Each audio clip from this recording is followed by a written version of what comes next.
Queridos hermanos y hermanas, nos encontramos ya en el mes de septiembre. Los meses han pasado muy rápido, a mi entender, y ya nos encontramos en el 23º domingo de este tiempo ordinario, la 23 semana.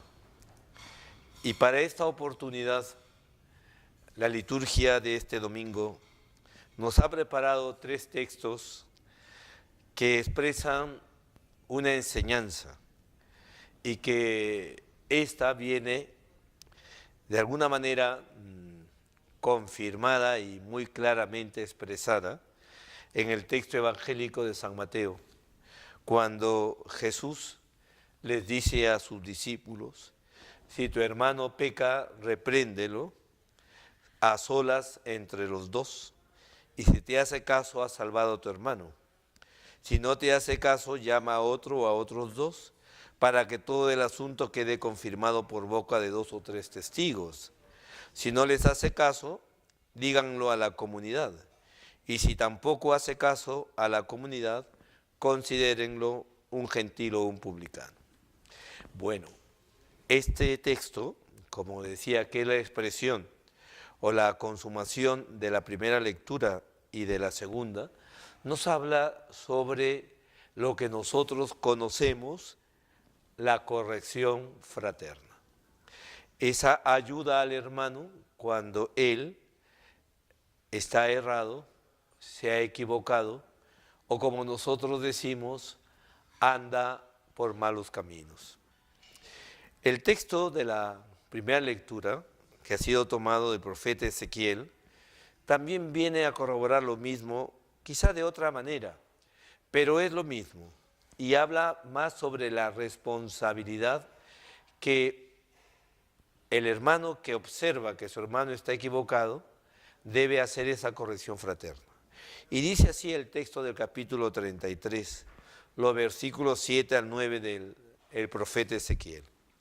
Así dice el Señor: a ti, hijo de Adán, te he puesto por atalaya en la casa de Israel. Cuando escuches la palabra de mi boca, les darás la alarma de mi parte. Si yo digo al malvado: malvado, eres reo de muerte, y tú no hablas poniéndolo en guardia al malvado, para que cambie de conducta, el malvado morirá por su culpa. Pero a ti te pediré cuenta de su sangre. Pero si tú pones en guardia al malvado para que cambie de conducta, si no cambia de conducta, él morirá por su culpa, pero tú has salvado la vida. Este es el texto breve que vuelve a insistir en lo que Jesús les decía a sus discípulos: si tu hermano peca, corrígelo. Y uno podría pensar, pero esto es muy difícil, porque hoy en día decirle a alguien: oye, mira, a mí me parece que esto no estás haciendo bien, es como generar conflictos y sobre todo acarrearse para uno dificultades, puede sentirse la otra persona ofendida, etcétera, etcétera. Entonces la pregunta es: ¿por qué yo debo estar pendiente de los demás, de mis hermanos, y ayudarles a que se porten bien, ya que se corrijan? Pues la respuesta nos la da la segunda lectura, que ha sido tomada del apóstol Pablo a los romanos. Y dice así: hermanos, a nadie le deban nada más que amor, porque el que ama a su prójimo tiene cumplido el resto de la ley. De hecho, el no cometerás adulterio, el no matarás, no robarás, no envidiarás, y los demás mandamientos que haya se resumen en una frase: amarás a tu prójimo como a ti mismo. Uno que ama a su prójimo no le hace daño. Por eso amar es cumplir la ley entera. Entonces, el que ayuda a su hermano es porque verdaderamente lo ama. El que está pendiente de su perfección, El que le ayuda y le tiende una mano y lo saca de su postración, lo hace porque ama. Entonces, aquí ya con estos 3 textos de este domingo, podemos entrar en la consideración sobre lo que el Señor nos invita a hacer, corregir al hermano. En primer lugar, si uno se pone a considerar ahora el 4.º mandamiento de la ley de Dios, que es respetar a los padres, este 4.º mandamiento tiene distintas connotaciones, obligaciones que hacen referencia a los hijos con respecto a los padres. Los hijos deben respetar, amar a sus padres. Y también hay una obligación con respecto de los padres hacia los hijos, que es ayudarlos, educarlos. Y también en esta situación de los padres podemos decir de las autoridades. Las autoridades están llamadas a ofrecer los medios oportunos para que los ciudadanos crezcan. Y también, respecto a la ley, ser defensores, y si alguien infringe la ley, las autoridades están llamadas a corregir a los ciudadanos. Entonces, aquí estamos muy lejos de una conducta anárquica, de que cada quien hace lo que quiere, de que cada quien toma un partido, una postura, totalmente sin pensar en que al otro le pueda ofender. Hay compromisos, hay opciones que uno ha tomado libremente, que conllevan un respeto, que conllevan una fidelidad. El esposo que se ha casado y tiene la esposa y los hijos, pues tiene un compromiso y una palabra dada de ser leal a su esposa hasta la muerte, de unirse a ella en castidad sincera, en esa fidelidad a ella, en ese ayudarla y comprenderla en los momentos buenos, en los momentos no tan buenos, con la salud que pueda tener o con la merma de ella. Y lo mismo dígase la esposa hacia el esposo. Son compromisos de tal manera que no hay anarquía, que no hay una vuelta de página. Entonces la corrección fraterna nace o se plantea cuando alguien está cometiendo algo que no debe hacerlo. Tal vez no entramos en los motivos o las razones. Muchas veces uno, a veces es inconsciente de que está haciendo algo malo. Una persona que pues no ha sabido o no ha conocido que el 30 ha vivido años fuera del país y llega para vivir aquí en Perú y es católica. Y el día 30 de agosto es Santa Rosa de Lima, como domingo, día de precepto. Pero esta persona no lo sabe y por lo tanto no va a misa. Es evidente que no ha cometido falta, porque no ha sido su voluntad. Pero también es evidente que hay necesidad de decirle, mira, el día 30 es día de precepto. Y se le ha ayudado a esa persona y lo va a agradecer. A veces pensamos que toda corrección es ingrata y es molesta, porque llevamos dentro esa actitud de no complicarnos la vida. Y eso es peligroso. Es muy peligroso cuando el padre no corrige a su hijo a tiempo. Es muy peligroso cuando los padres consienten en todo a sus hijos y salen a defensa de una manera, yo diría hasta irracional. Y en vez de demostrarles amor, le están demostrando una condescendencia y un facilismo que tal vez más adelante los mismos padres se van a arrepentir terriblemente. Historias de lo que yo estoy diciendo Y testimonios abundan de no se corrigió, no se ayudó a tiempo. El niño que traía al colegio los lápices o los cuadernos y luego un reloj, y los padres nunca le preguntaron al niño de dónde ha sacado esto para no complicarse la vida. Pocos años después, ya no niño sino joven era un ladrón. ¿Cuánto le hubiera gustado a este pequeño que lo hubieran corregido a tiempo?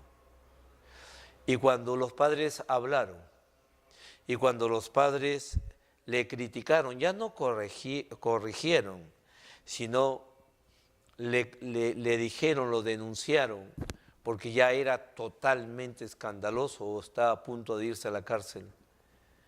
El joven dijo, ¿por qué si ustedes sabían que yo de pequeño hacía esto?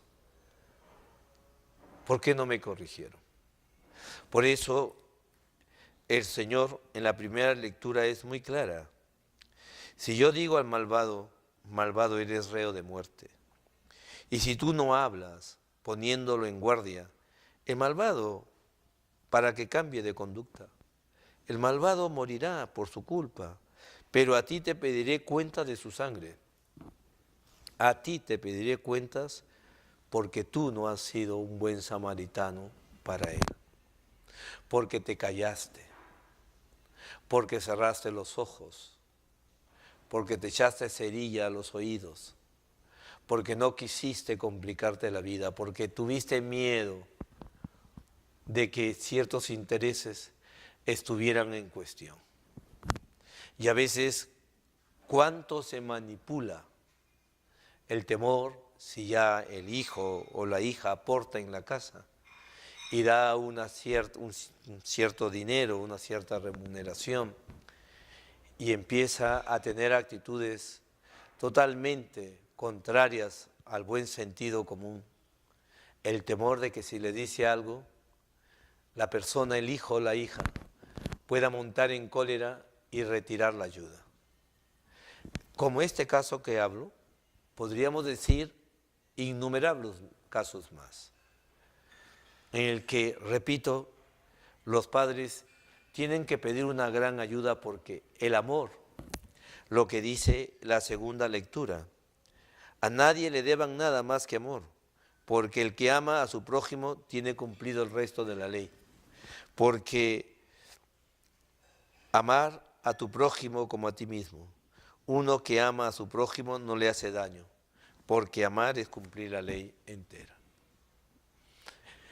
Entonces, hoy en día se presenta esta ayuda indispensable para nuestra madurez humana y cristiana en una situación difícil, porque precisamente hemos creado tantos mecanismos de defensa, como eso de la autoestima, que la autoestima vendría a ser como una caja desastre, en donde ahí entran tantas cosas buenas y no tan buenas.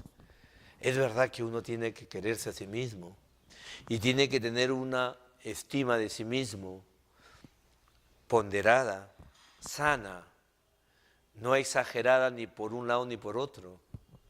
Pero hoy esta es como una varita mágica, como que es una especie de defensa. Cuidado que estás agrediendo mi autoestima.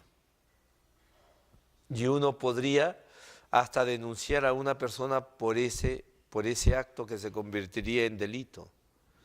Y por lo tanto se llega a esa situación de que no se puede decir nada a nadie, de nada a nadie.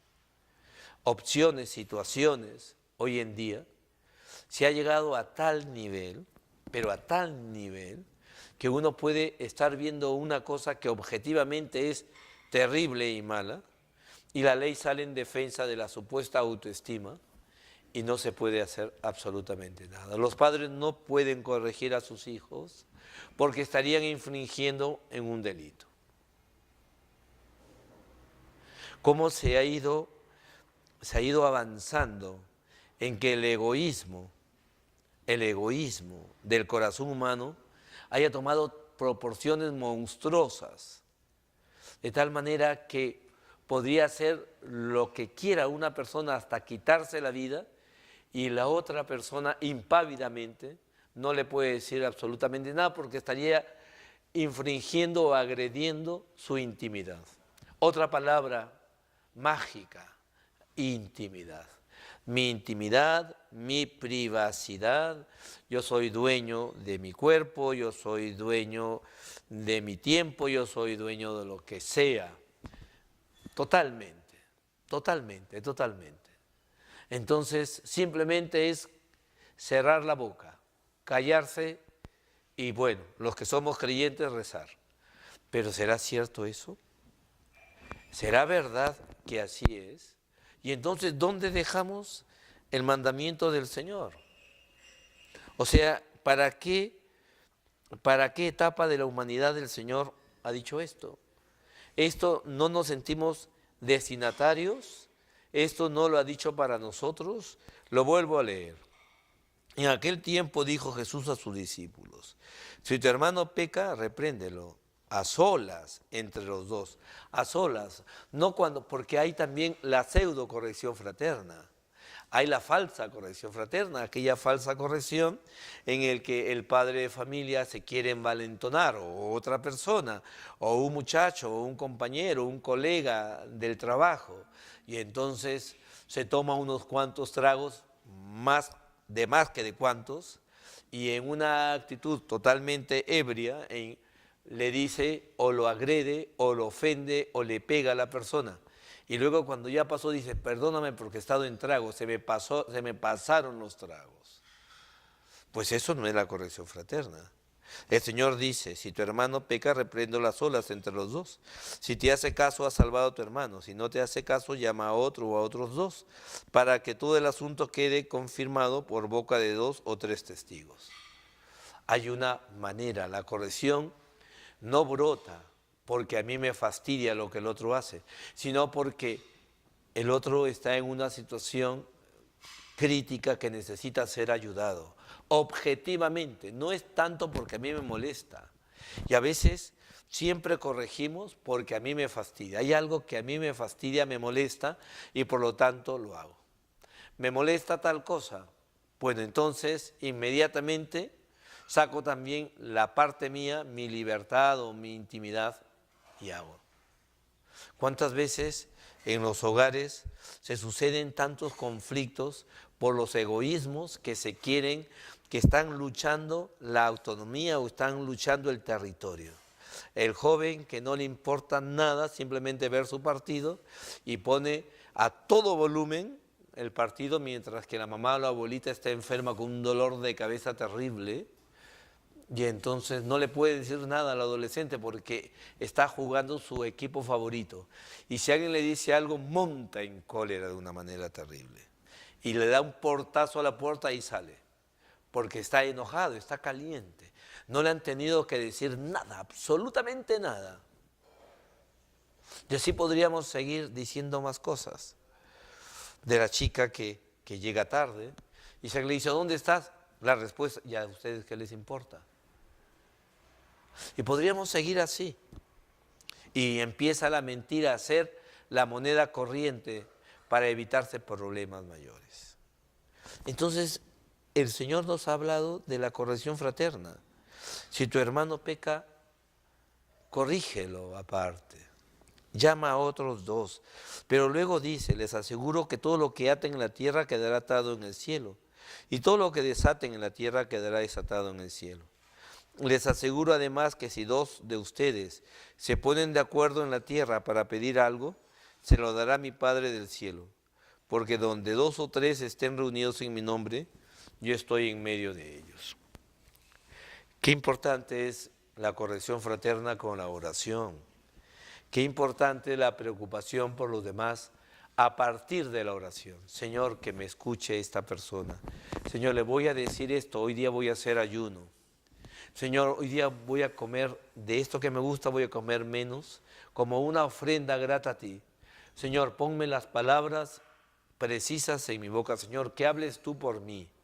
Señor, que esta persona, este hijo o quien sea, te escuche a ti, no me escuche a mí.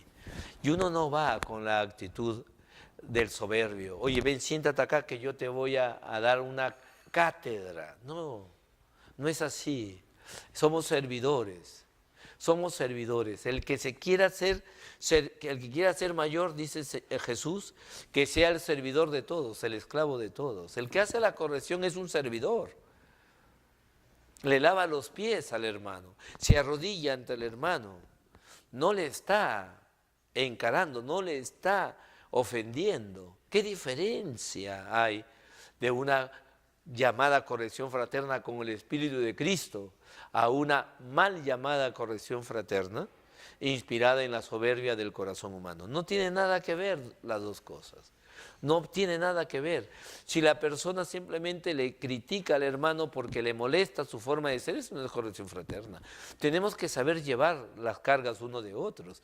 Tenemos que llevar los defectos de los otros. Y esto no. Si uno tiene un defecto, debemos saber llevarlo. Porque un defecto inicialmente no puede ser un pecado.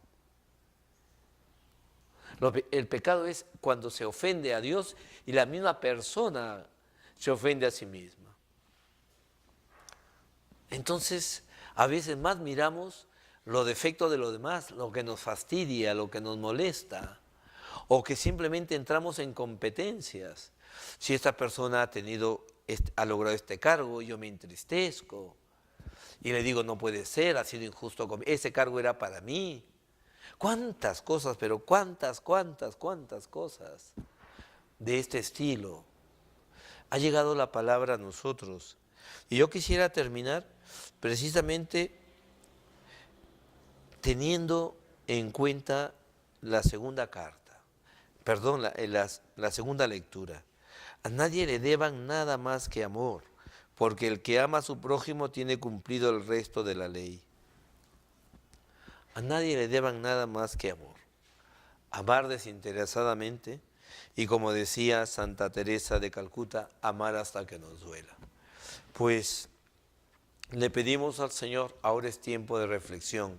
Ahora que termino esta consideración, es el momento en que cada uno piense en cómo está en este aspecto, cómo lo vive.